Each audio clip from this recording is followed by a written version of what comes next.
Hello guys, today I'm going to tell you how you can delete any post on your Instagram profile.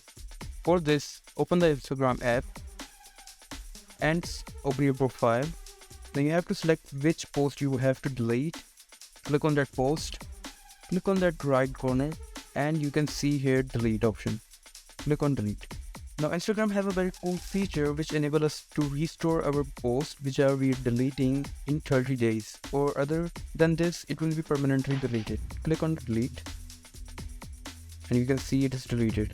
You can see here it's also reminding us to restore our images in 30 days. If we don't have to, click on dismiss. We want to delete this one too and tap on delete. You can see the post has been deleted. This is how you can delete your Instagram profile. There is also a problem with this video, so ask about the comments. Any problem related to social media and internet, let them know in the comment bar so that a video can be made on it. Please like this video and subscribe our channel and press the bell icon for any updates.